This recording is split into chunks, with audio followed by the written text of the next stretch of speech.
Hi friends and viewers, நான் தான் வாங்க போல மனசு பேசுகிறேன்.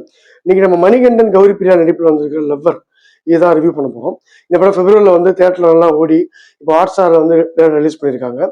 இதை ப்ரோக்ராம் வியாஸ் டேரக்ட் பண்ணியிருக்காரு. லவ்வர் இது வந்து படத்தோட தலைப்பில் தெரிஞ்சுக்கு லவ் மூவி. ஒரு 6 years ரிலேஷன்ஷிப்பில் இருக்க அருண் திவ்யா இவங்களுக்கும் நடக்கிற வந்து அந்த ஒரு ப்ராப்ளம்ஸ், அதுக்கப்புறம் ஒன்று சேர்ந்தாங்களா பிரிஞ்சாங்களா அப்படின்னு சொல்றதுதான். பொதுவாக லவ் படத்துல வந்து நிறைய குஷி எஸ்எம்எஸ் மாதிரி நம்ம வந்து ஒரு ஈகோ பிரச்சனை எல்லாம் பார்த்துருப்போம். ஒரு படத்துல வந்து 90s எல்லாம் பார்த்தீங்கன்னா லவ்வுக்காக சொன்ன காதல், சொல்லாம காதல், பார்க்காம காதல், நாக்கு கடத்துக்கிட்ட காதல்னு நிறைய காதலுக்காக நிறைய ஆர்டிஃபிஷியல் நிறைய விஷயங்கள் பண்றதை பார்த்துருப்போம். இப்போ இருக்க 2K கிட்ஸ்க்கு ஏற்ற மாதிரி இந்த கரண்ட் சினாரியோல லவ்வர்ஸ் எப்படி இருக்காங்க, அதுலயும் குறிப்பா வந்து ஒரு மெல் டாமினேஷன் உள்ள லவ்வர் ஒரு டாக்ஸிக்கா பிஹேவ் பண்றாரு. அவர் எப்படி ஹீரோயின் வந்து சமாளிக்கிறாங்க, இவங்க லவ் ஷேப் ஆகி மேல போச்சா இல்ல என்ன ஆச்சுன்றத வந்து ரொம்ப ஒரு இன்ட்ரெஸ்டிங்கா சொல்லியிருக்காரு இயக்குனர். படத்துல வந்து பெரிய பிளஸ் வந்து அருணாவர மணிகண்டன், ஏன்னா கேரக்டர் பதிவு ரொம்ப அருமையா பண்ணியிருக்காரு. குட் நைட்டுக்கு அப்புறம் இது ஒரு நல்ல ஒரு கேரக்டர். இந்த படத்துல வந்து ஒரு சின்ன வயசுல இருந்து இவரோட கேரக்டர்ஸ் வந்து நமக்கு எஸ்டாப்ளிஷ் பண்ணனா கூட ஒரு குடிகார அப்பா, வேலைக்கு போகாம வேற ஒரு லிங்க்ல இருக்காரு, அம்மா வந்து வேலைக்கு போய் எல்லாம் சம்பாதிக்கிறாங்க. ஸோ அவங்ககிட்ட பணத்தை வாங்கி இவர் வந்து செலவு பண்ணிடுறாரு. ஸோ இவர் ஏன் வந்து டாக்ஸிக்கா பிஹேவ் பண்றாரு, ஏன் லவ் பண்ற பொண்ணு ரொம்ப டாமினேட் பண்றாரு, கெட்ட வார்த்தைகள் யூஸ் பண்றாரு, எங்க இருந்து வந்ததுன்றத சின்ன சின்ன காட்சிகள்லயே இயக்குனர் ப்ரூவ் பண்ணிடுறாரு. அது குறிப்பா வந்து மணிகண்டன் என்னதான் திட்டினாலும் லவ்வர் எல்லாம் இருக்க முடியலன்னும் போது போய் கெஞ்சறது, அந்த டூர் போற இடத்துல அவங்க ஃப்ரெண்ட்ஸ்கிட்ட போய் நான் என்ன தப்பு பண்ணேன்னு கேட்கறதெல்லாம் வந்து நல்லா இயல்பா பண்ணியிருக்காரு. அதே மாதிரி ஒரு ஈக்குவலா பண்ணியிருக்காரு இந்த பொண்ணு. இவங்க வந்து ஒரு 6 years முன்னாடி லவ் பண்ணிடுறாங்க. பட் லவ் ஆனதா பொண்ணு வந்து கமிட்டடா இருப்பாங்க. அதே மாதிரி இந்த பொண்ணு கமிட்டடா இருக்கு. பட் போக போக ஒரு டாமினன்ஸ், எதுக்கு எடுத்தாலும் கோவப்படுறது. ஸோ இதனால அவங்க ஆஃபீஸோட வெளில போறதோ யாரோட ஃப்ரெண்ட்ஸோட போறதையோ அவர் ஏத்துக்காதனால அவங்க பொய் சொல்ற சூழ்நிலைக்கு தள்ளப்படுறாங்க. இவங்க முதல் காட்சியை பார்த்தீங்கன்னா இவங்க வந்து ஒரு ஃப்ரெண்ட்ஸோட இருக்காங்க, அவருக்கு பொய் சொல்றாங்க, அவர் கிளம்பி போறாருன்னு ஒரு பிட் அண்ட் பார்சலா தான் படம் வந்து ஒரு நான் மெத்தட்ல ஃபர்ஸ்ட் ஸ்டார்ட் ஆகுது.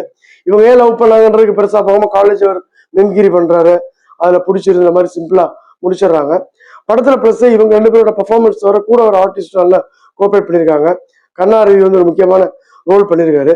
இவர் ஒரு பிளாகரா வந்தாலும் இவர் பின்னாடி பொண்ணுங்களும் ஆகும் சுத்துறது கொஞ்சம் ஆர்டிஃபிஷியலா இருக்கு. அது மாதிரி இவங்க டூர் போற இடத்துல ரொம்ப இயல்பா இருக்கிறது. மணிகண்டன் அதுல போனதுக்கு அப்புறம் தன்னோட லவர் எல்லாமே பேசுறத அவரால் ஏத்துக்க முடியல. பொசசிவ் அப்படின்ட்டு லவர் மேல நம்ம பூத்துற எல்லாத்தையும் பசங்க சொல்லி எஸ்கேப் ஆயிடுவாங்க. இது அந்த மாதிரி ஒரு எஸ்கேப் ஆக முடியல. ஏன்னா அவர் வந்து ரொம்ப பேட் வேர்ட் யூஸ் பண்றாரு. ஒரு லெவலுக்கு ரொம்ப குடிச்சிட்டு கும்மா அடிச்சு இருக்காரு. அதே வந்து லவர் வந்து அவங்க ஒரு கூட ஒர்க் பண்றவங்க கூட போய் தனி ஏத்துக்க முடியல.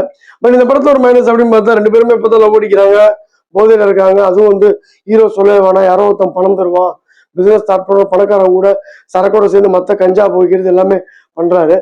ஸோ பொதுவாக ஒரு படங்கள்ல வந்து இந்த லவ்வர் சேருவாங்களா, அவங்களுக்குள்ள பிரச்சனை வந்தா ஒண்ணு சேரணுமே அப்படின்ற ஒரு பதப்போ பாவம்டா அந்த பையன் அப்படின்ற மாதிரி தோணும். இது இந்த பையன் மேலும் பாவம் தோணும். அதே மாதிரி பொண்ணு பாத்தீங்கன்னா போய் சொல்லிட்டு ஊருக்கு அம்மா உடம்பு முடியலன்னு சொல்லிட்டு பசங்களோட இதுவும் ஊர் சுத்துது. ஸோ 2 பேருமே இறக்கம் வரலாம், ஒண்ணு வரல, இவன் எக்கர் கிட்டு போனாங்க அடுத்த சேனலை மாத்திரான்ற மாதிரிதான் இருக்கு. பட் இருந்தாலும் வந்து இந்த காலத்துல இருக்கிற லவ், ஒரு பையன் என்னதான் மாடர்ன்ல போய் ஐடி கம்பெனி அது நம்ம வேலை பார்த்தா கூட உள்ளுக்கு ஒரு டிபிக்கல் ஒரு மேல் சாவனிசம் உள்ள இருக்கிறது. அந்த மேல் சாவனிசம் எப்போ வேணா வெளிப்படுன்றது ரொம்ப அழகா இயக்குனர் சொல்லியிருக்காரு. எங்கேயுமே வந்து இயல்பு மாறாம படம் வந்து ரொம்ப நீட்டா போகுது. கிளைமேக்ஸ் கொஞ்சம் எதிர்பார்த்த மாதிரி இருந்தா கூட முடிச்சிருக்காரு. பொதுவாக அந்த மாதிரி படங்கள் எல்லா குறையும் கொண்டு போய் பசங்க மேல போட்டு பொண்ணு முன்னுக்கு வர மாதிரி காமிப்பாங்க. இது ஈக்குவலா பேலன்ஸ் பண்ணி கடைசியா வெட்டியா சுத்திட்டு இருக்க ஹீரோ கூட ஏதோ ஒண்ணு செட்டில் ஆன்ற மாதிரி கொஞ்சம் ஒரு பாசிட்டிவா முடிச்சிருக்காப்புல. அது நம்ப முடியாத மாதிரி இருந்தா கூட கொஞ்சம் டிஃப்ரெண்டா இருக்கு. மொத்தத்துல நெறிய நடிப்பு, சாண்டோல்டன் மியூசிக்கு, 2 hours இவங்களுக்குள்ள டாக்ஸிக்கு சண்டை போடுறது திரும்ப திரும்ப வருதுன்ற மாதிரி பட்டா கூட இந்த காலத்துல அப்படிதான் லவ் இருக்கு. நிறைய இடத்துல நம்ம பார்ப்போம். ஒரு பஸ் ஸ்டாண்ட்ல பொது 2 பேர் அடிச்சுக்கிறத நம்ம பார்த்துருப்போம். ஒரு லெவலுக்கு மேல என்னதான் ரிலேஷன்ஷிப் இருந்தாலும் விட்டு கொடுத்து ஒருத்தவங்க ஸ்பேஸ் கொடுக்கலாம், அந்த லவ் எங்க போய் முடியும்ன்றத ரொம்ப அழகா இயக்குனர் சொல்லியிருக்கிறாரு. வாங்கலாம் punch line lover lovable 3 star rating கொடுக்கலாம். ரிவ்யூ பிடிச்சிருந்தா லைக் பண்ணுங்க, ஷேர் பண்ணுங்க. வாங்கலாம் சேனல் பிடிச்சிருந்தா மறக்காம சப்ஸ்கிரைப் பண்ணுங்க. நன்றி, வணக்கம், பாய்.